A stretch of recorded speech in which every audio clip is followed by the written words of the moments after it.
So it's about 8 o'clock and I'm on my way to Juji, but the bus came immediately and I've come to the right location. I've got about a 500 metre walk to get where we're going to meet at 9:30, so an hour and a half to kill.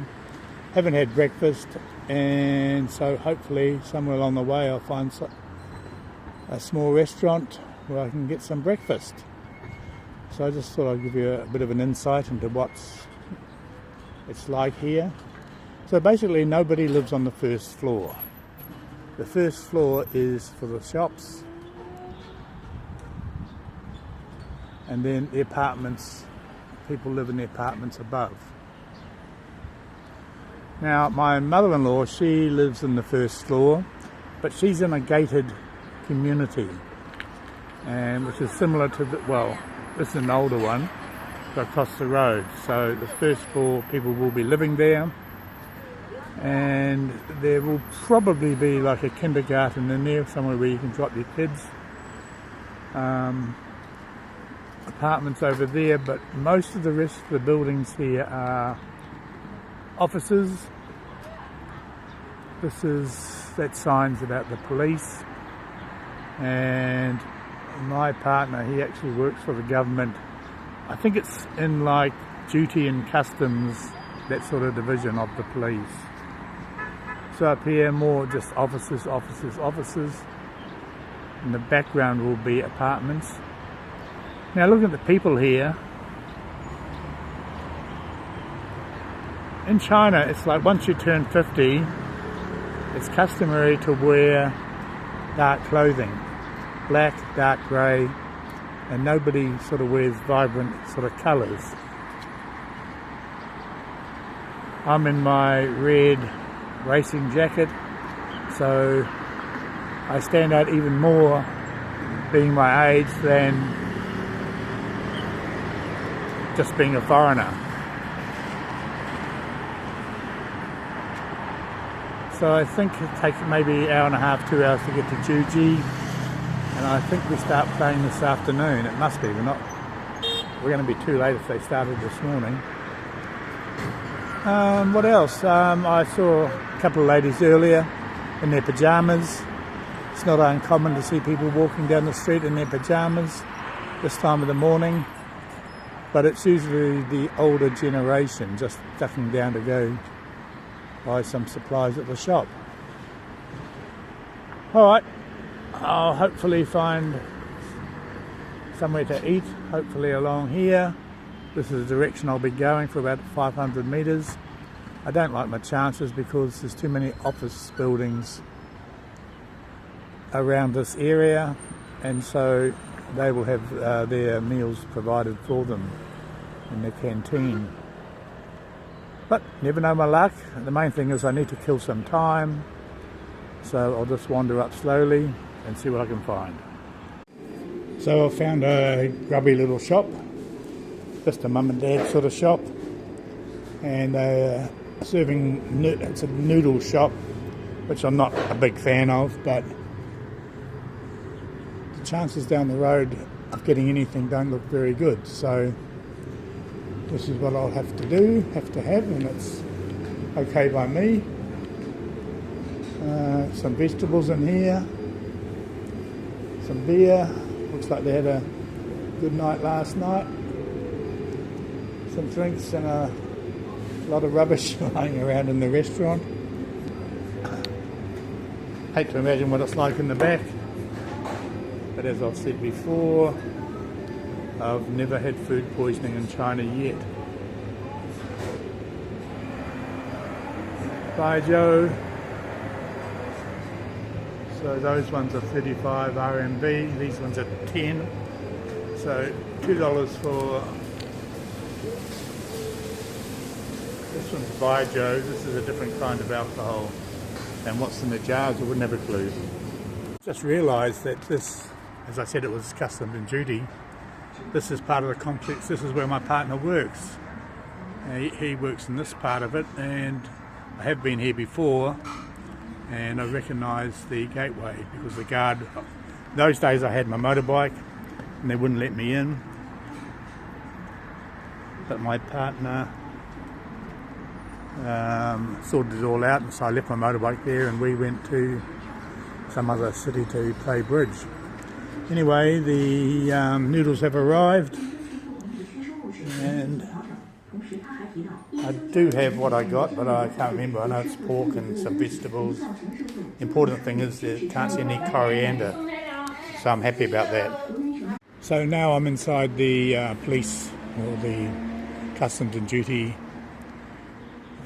grounds, and this is my bridge partner's car that will go to Juji in. Like the colour scheme, very vivid blue, sky blue maybe. So in the old days I used to drive him in his car, but I've since lost my licence over here. But just waiting for the other couple of the teammates to arrive, and then we'll be on our way. So we're steaming along the highway now, the motorway. It's 4 lanes. My partner's Tesla, the back doors are wing doors. Cost him 70,000 RMB for the car, which is probably less than 20,000 New Zealand. In the lane we're in, the inside lane, the speed limit's 120, and you're allowed 10% on top of that before you'll get fined. So you can go along 132k and be quite safe. Not sure about this driver, but never seen him before. But this is probably why we have to pay for we're not sponsored, because the teammates are just sort of average. They're pretty good, just local club players, not sort of the usual teammates we play with, who are very, very good. So we're in Georgie and they're putting on lunch for us. So these are all Jiaxing people.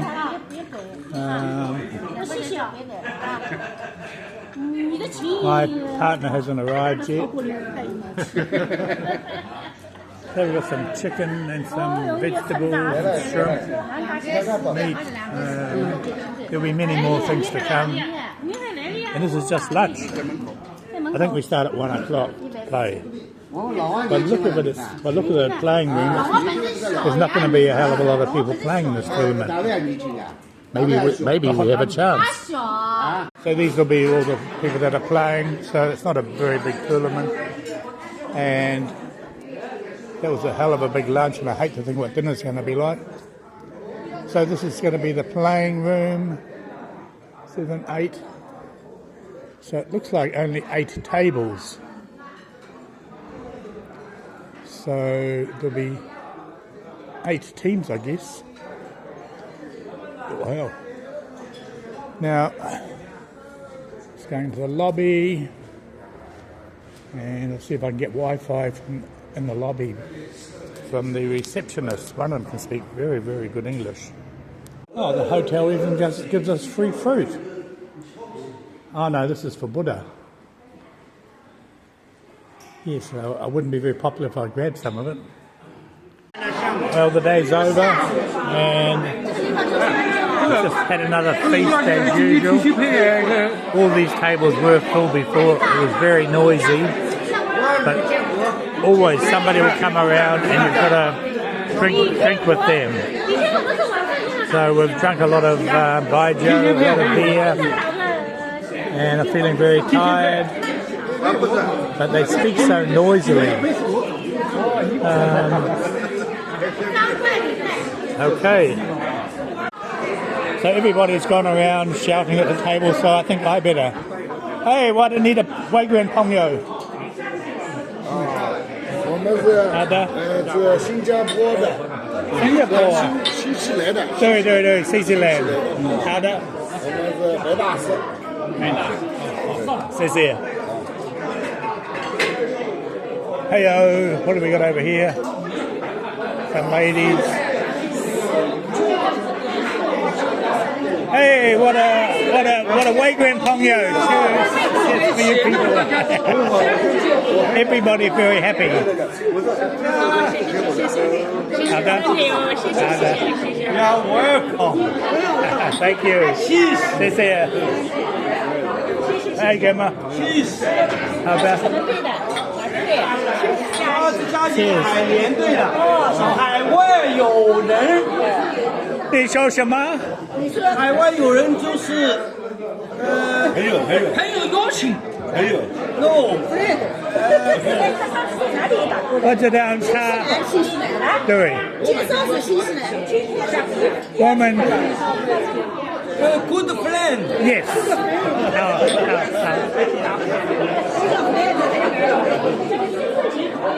谢谢。哎，我你的外国人朋友。哦，外国朋友。对。新西兰的 battle。哎，好的。你好，我们第2次见面。知道。对啊，5亿我们见面了嘛。对，好的。欢迎到新西兰驻京。哇，你的英语说的非常好。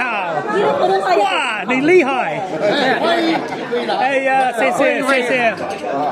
好的。好，谢谢。好，外国朋友到我们这里来啊，谢谢。好，先生，是不是 ？No, thank you. 咪，来，对，好。是第1次来吗？你说什么？我说您是第1次来诸暨吗？对，这个第1次。Yes。我去。好的。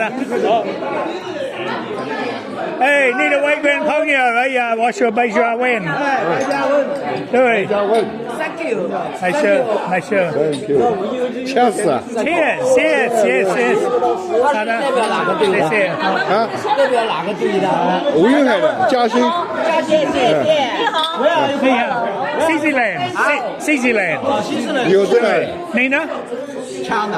啊，不可能。Chinese。我看见你外国人。哎呀。他一定是打黄卡，打自然的黄卡，不打精确吧？那不有，打自然。对。You can speak English too. 好的，谢谢。Thank you. Thank you. 玩得开心。好了，OK， 好的。 OK， 拜拜。Bye bye. Well, here we go again. Peter Downward, you're going to have to widen the doors at your place so I can get through them when I get back. Hey, everybody happy, everybody drinking. Harder. Well, okay, here's my team or some of it.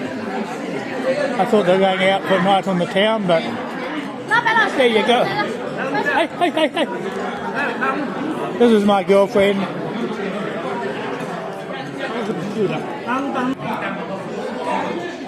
再说一遍。笑一点。哎呀，你的普通话不好，你不听我说什么？我听不懂。他给你拍照。OK 了。你说？你是我童话队原来的队员，我们打了2-3年的嘉兴联赛。他什么？他老板。会发言这个的吗？对 ，engage。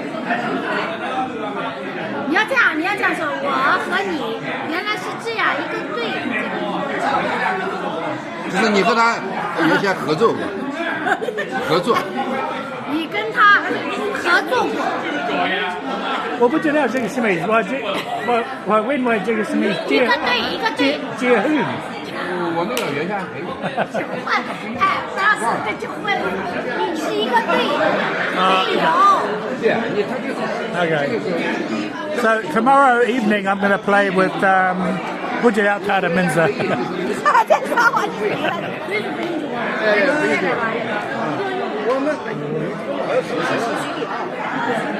哎呀，more beer coming. 谁是这个？ That's beautiful. And speak English in where? 哎，好的。B 他你非常好，他的英语非常不好。好。他们是 number one。谁？啊 ，speak English 啊。So where do you live? 你住在哪？嘉兴。你嘉兴在？他不是嘉兴的，他是安徽。安徽。啊，黄山。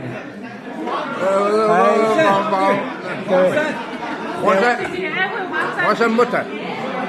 我去黄山，漂亮。他是安徽那个。麻山。不是那个安徽女的知道女对够。我们。Number one， 漂亮。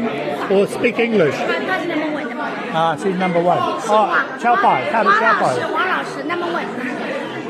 啊，明白。哎呀。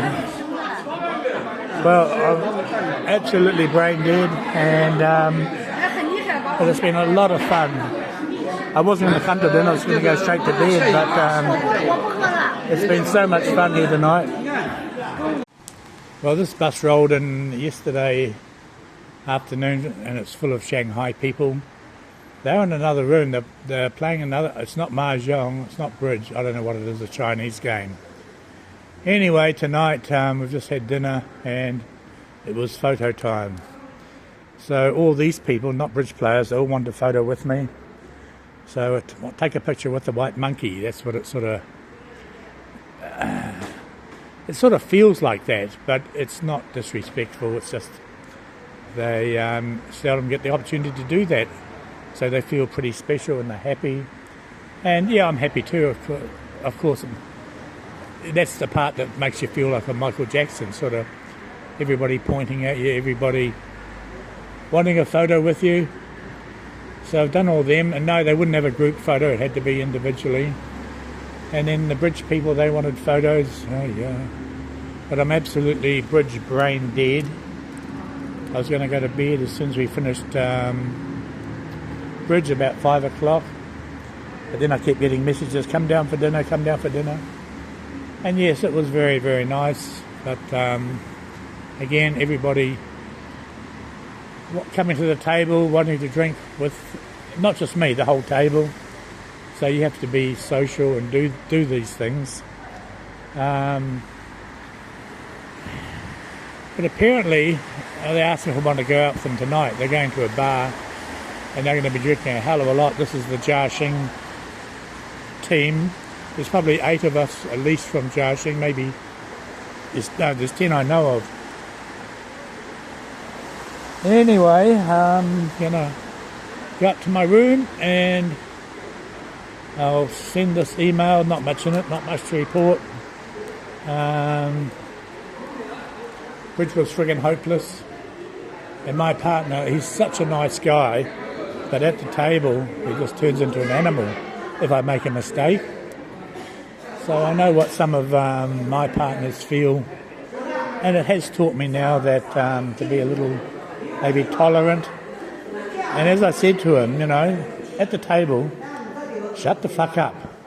But after the game's finished, come to me and tell me then how I could have done it better. And I think this is an important part of bridge, is the discussion afterwards of the hands, how we could have bid it better, played it better, defended it better, etc. And like, he's made plenty of mistakes too. And as I said to him, when you make a mistake, I don't say anything. I just, I respect he's a very, very good player. And yes, he's going to make mistakes, but there's no point in me shouting him at the table.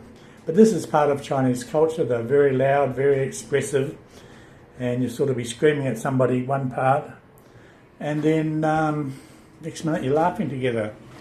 And kind of that's how it is with him and I. and but he knows I don't like it when he gets angry, and I hear him say to on his side of the screen, he will say, "Oh, it doesn't matter, the foreigner doesn't understand what I'm saying."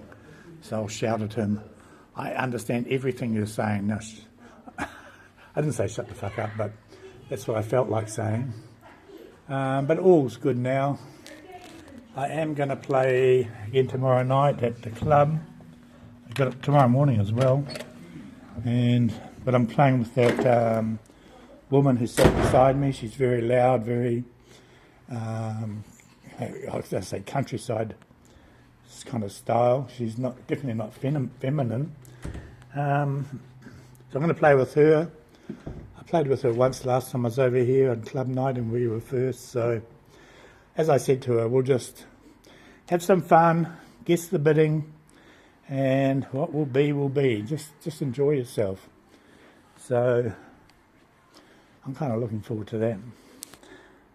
It has, I might have told this, I've had a bit to drink, but yeah, it's definitely going to make me a bit more tolerant with my partners in the future.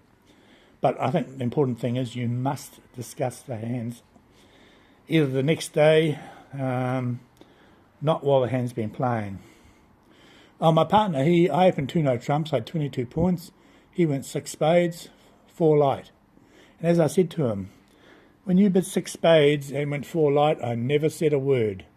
And it doesn't really matter, you know, you made a decision. It was the wrong one, but try again.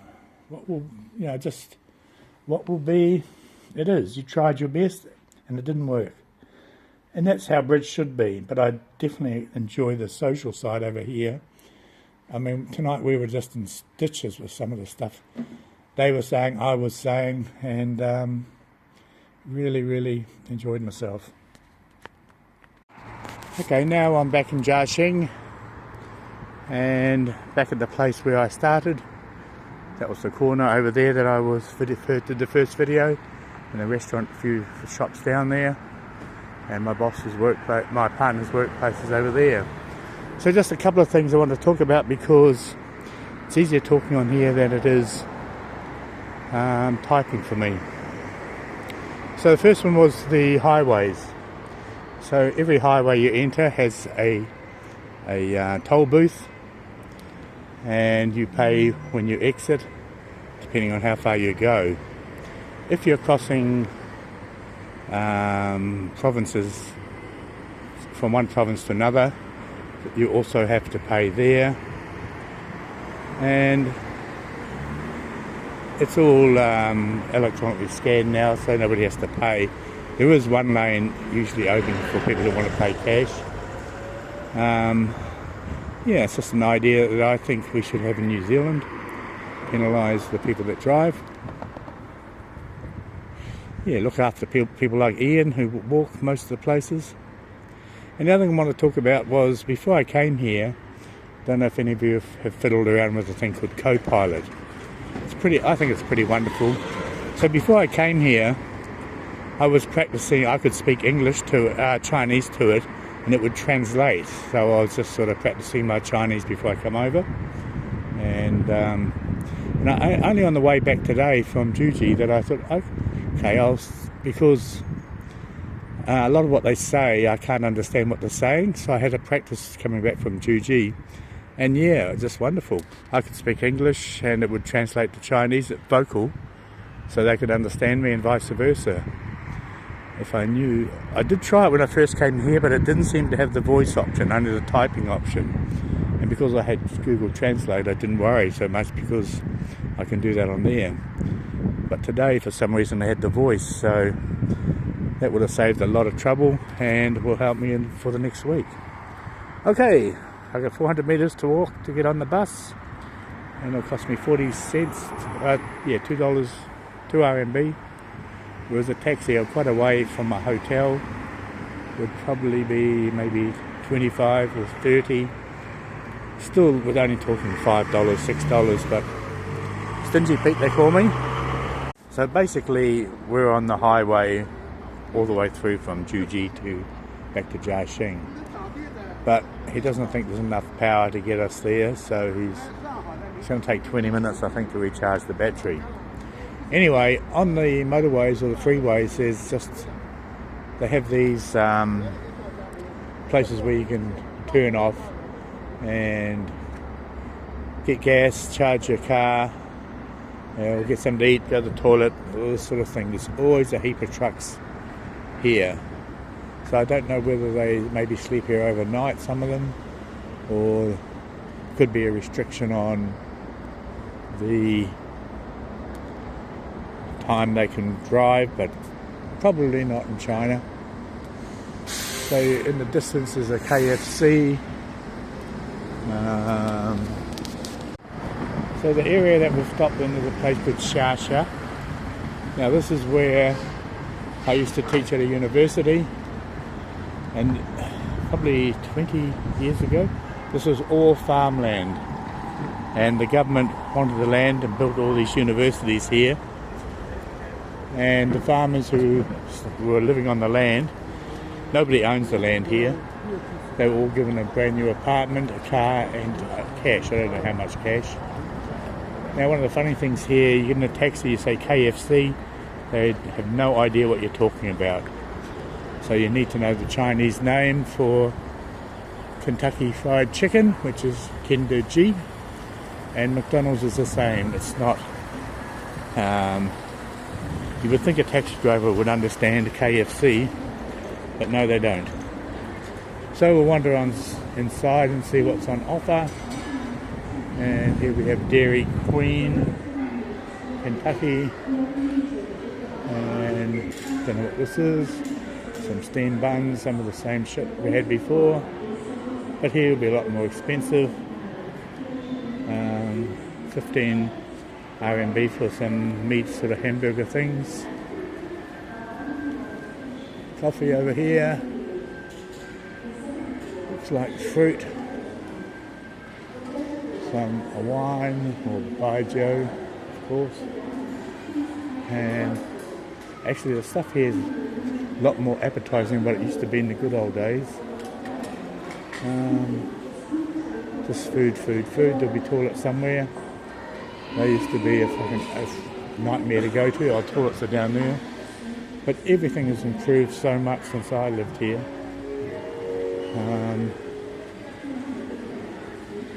Surprising. Usually it's quite busy in these places, but not these days. I would like to have time to go back to my old school in Shasha. The boss and the vice president were very, very good to me. There was a story when I actually went there. I didn't go to university, but I've got a fake degree. And when they saw it, they said, "Oh, you must have graduated from university when you're 14 years old." So it was a fake one, and I put the wrong date in, and everything doesn't matter. Nobody cares. So that's our pit stop. Apparently we've got 20 minutes here. Nothing much has changed in the way of new sort of buildings here. These are all the office blocks, and in the distance are apartments. So this is where I worked. So because there's so many universities here, once you have the summer break, which is maybe 6 weeks for the students, the whole place is dead. So most of the shops is closed down, and it's quite boring. So that's when one of the students said to me to go on the TV dating show, which I did, and there was a lot of laughs. Not quite what I expected. I expected to have a weekend away with someone, but that never happened. But it is where I met my wife-to-be. Whether that was a good thing or bad, I have no regrets. She was 90% wonderful, but the 10% was absolute shit. Anyway, this is Shasha. Fond memories.